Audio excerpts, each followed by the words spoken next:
Ladies and gentlemen, my name is Abi, and I hope you are having just a wonderful day. I am the Age of Empires 2 monk of top 5s in Warmanes, the tanking, the damage and now the healing. Like always, let me know if your opinion is different than mine, which this list is. After all, it is just an opinion. If you think there's something missing and you want to let people know what that is, be sure to drop it in the comment section down below. Number 5. Discipline Priest. Disco Priests are known for their absorbing and not necessarily their healing. On Skada, they always look like they are doing very well because of this, and whilst it is very easy to get a lot of absorptions and healing done, but you will primarily only be putting shields on people. It is a little bit more challenging when you include smaller factors such as not shielding the Affliction Warlocks and the Shadow Priest because they'll heal themselves. The general way of playing a Discipline Priest is to manage the 15-second debuff timer on Weakened Soul. Shield all of the squishy people, and if those shields haven't been popped when you're done shielding the ranged and the healers, you should get some shields on the squishy melee. Think about Enhancement Shamans and Combat Rogues. A Prayer of Mending on the tank is the basic way of using it, but a good Discipline Priest will know when to use it on the melee for nearly 5 instant ticks of healing. That can easily be a 40k. It is a very good blanket indeed. And that is it really. It is super simple, but there are some things that require you to flex your brains just a little bit. Things like, when do I power infusion the top range DPS and when do I use pain suppression on one of the tanks?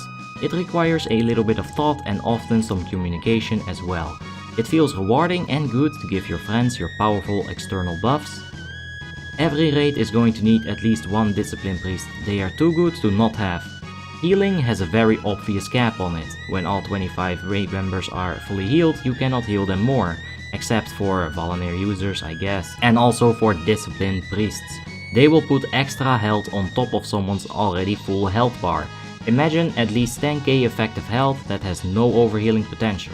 With all of their merits, I do have to concur. They are not a healer. They are necessary, amazingly good, fun to play, but they are on the 5th spot because it is primarily an absorber. Number 4. Restoration Druid. When it comes to Resto Druids, you either love them or you hate them. There is no disputing the utility a Restoration Druid does bring to the raid. Innervate, Combat Resurrection and the perhaps lesser known Revitalize. Revitalize is a DPS increase in any sense of the sentence. Rogues and Ferals will get free energy, Death Knights will almost get an entire Frost Strike or Death Coil, it is not to be underestimated. Most of their healing spells are in the form of a heal over time, which makes sense I guess. Trees do take their time doing 3 things, however like I said at the start, this will either suit you or it really won't. And boy, it doesn't suit me at all. Every time I heal on a Resto Druid I get impatient and I'll want insta heals. That makes me spam Nourish, and well, at that point I might as well play a different healer because you should utilize a Resto Druid's powerful heal over time spells. Some fights like PP25 Heroic, PQL 25 Heroic and Ruby Sanctum 25 Heroic inside, you will constantly take some form of damage. In these fights you can really shine and even take a top healer spot on a Resto Druid.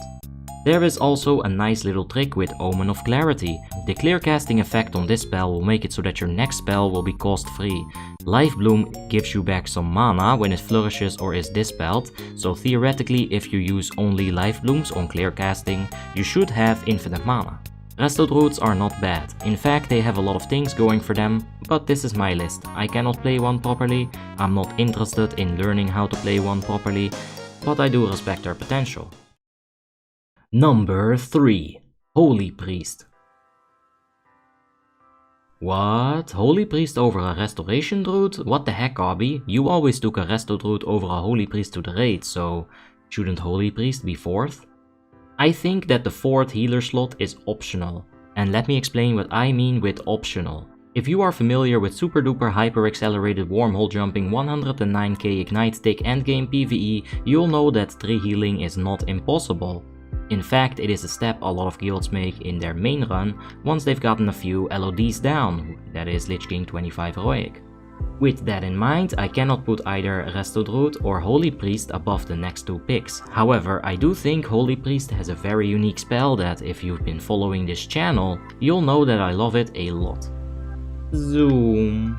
Zoom. Zoom zoom.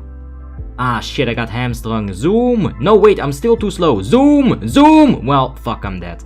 Yes, indeed, the movement speed increase is highly debated. I think it is a must-have. No other healer can provide movement speed in Wrath of the Lich King, and if there is something unique to take, you generally do want to take that unique thing. Besides being an Uber, it can also be a healer. Having a plethora of spells in their arsenal, they can use a specific spell for just about every single situation. Big area of effect damage, Prayer of Mending and Circle of Healing. Massive tank damage, use some of those serendipity stacks and greater heal him. You are low on health and so is at least one more person. Binding heal, did someone just explode with 8 stacks of instability on the last phase of Sindragosa? Divine him. Besides being a multi-tool-like device with the myriad of healing spells they possess, they also have a decent amount of utility. Hymn of Hope, Shackle Undead and Dispel coverage for everything except curses, and not to forget, Holy Nova. Number 2, Restoration Shaman. Somewhere over the rainbow, way up high, I would continue editing, but this shit is taking so long. My very first healer class.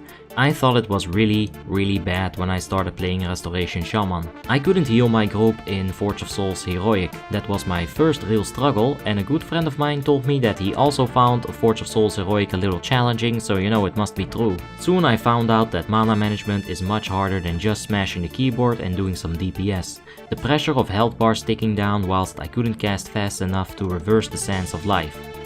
After about 10 years of experience, I would say it is the other way around, because healing does have that very obvious healing gap. Once everyone's full health, you're done. Regardless of that epiphany, I loved Restoration Shaman from the moment that I got Glyph of Healing Wave.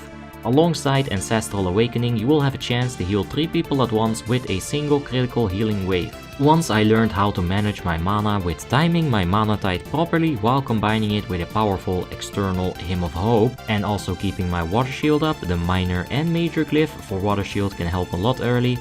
Well, once I got all of that out of the way, I started having some real fun with it. Solo healing ICC 10 normal, and then solo healing ICC 10 heroic by accident because the other healer disconnected. Then solo healing Bane on purpose. 2 healing LOD, also by accident, but hey, Savi, we did it! Challenging yourself is a lot of fun on any healer, and I do think that your favorite healer is a choice of preference, but for me it will always be Restoration Shamans. It's time to kick ass and chain heal, and I'm all out of ass.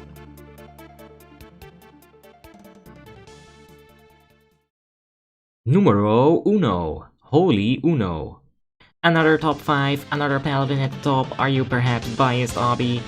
Well, yeah, maybe, but where do I begin with this ridiculously overpowered class?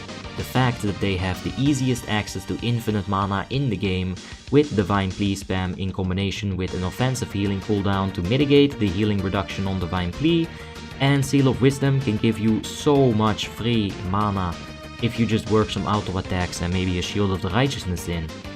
The fact that Obby, can get turned off at the idea of playing Wrath of the Lich King when I have to play Holy Paladin. The fact that even with that attitude, I can almost passively, without that great of an effort, stay competitive with some really good healers in an endgame guild. The fact that Divine Shield is a thing, and also the fact that Savi is a Holy Paladin. By looking some of the meters in Icecrown Citadel that I have done on the Holy Paladin, and analyzing that small sample size, we can see that most of my healing does not come from smart prioritization or quick reaction. You are really capable of blanketing almost everyone without trying too hard. Beacon of Light will keep your main tank alive as long as you press Holy Light and keep the bacon up. Glyph of Holy Light will keep your target plus 5 people around it healed and blanketed in a soft Holy Snuggie. Judgment of Light will effectively give all of the DPS a Bloodthirst-like effect on proc. Judgment of Light is a 20-second debuff, so that's 1 spell per 20 seconds. Beacon of Light is a 90-second buff. So all in all, you're keeping track of about 4 to 5 spells a minute. Granted that there's no tank swapping or target swapping going on. The rest of your time should be spent on mana management, sacred shielding, handing out buffs, and of course, healing. That is it for the top 5 healers in Wrath of the Lich King, more specifically Warmanes Icecrown server. Like I said before, let me know if I missed something out, let me know what your favorite healer is and what your least favorite fight to heal is. Mine is Ruby Sanctum, Teneroic Insight, solo. For sure, that shit stuff. Thank you for watching, consider joining the public Discord, the link is in the description down below. Remember to stay chill and I'll see you in the next episode. Ba-da-da-da-da, you know you're rolling with the AWB-EE-E. Ba-da-da-da-da, you know you're mobbing with a real OG. What?